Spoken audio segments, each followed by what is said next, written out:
In casa Atletico torna il sorriso e il 7-0 alla Nuorese nel giardino dell'Aristide Paglialunga è la miglior medicina possibile per rimettersi in piedi. Tutto facile per la squadra di Scudieri che stavolta approccia bene la gara e non lascia scampo ai sardi che invece sono sempre più in difficoltà.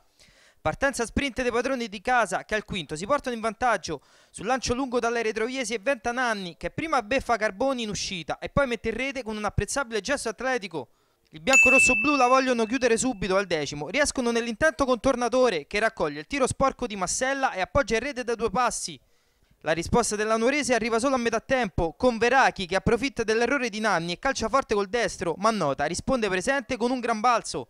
I sardi provano a rientrare in gara, ma i tirrenici gli sbarrano definitivamente la strada al 34esimo.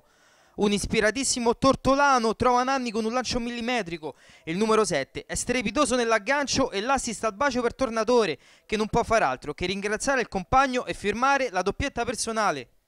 I guai per la Nuorese non finiscono qui e al 46esimo arriva addirittura al 4-0 con una sfortunata autorete di Cissé su azione d'angolo. La ripresa è solo una formalità per i ragazzi di Scudieri che però non alzano il piede dall'acceleratore. Tornatore prima si mangia un gol dopo un clamoroso errore in impostazione di Carboni, poi realizza facilmente il 5-0 dopo una dirompente azione di Formisano sulla destra.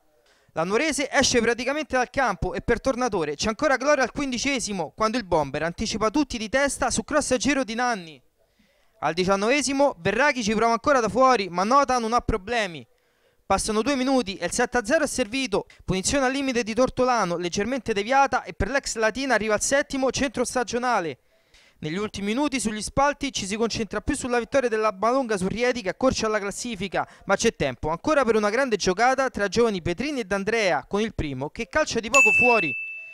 L'agonia per la Nuorese termina qui e la salvezza al momento appare davvero complicata se non si riuscirà ad invertire subito la rotta. Nel momento più difficile della stagione, in tutti i sensi, per l'Atletico arriva invece una roboante vittoria, fondamentale per morale e classifica in attesa delle sfide cruciali delle prossime settimane in casa del Monterosi e al Paglialunga con la capolista Rieti.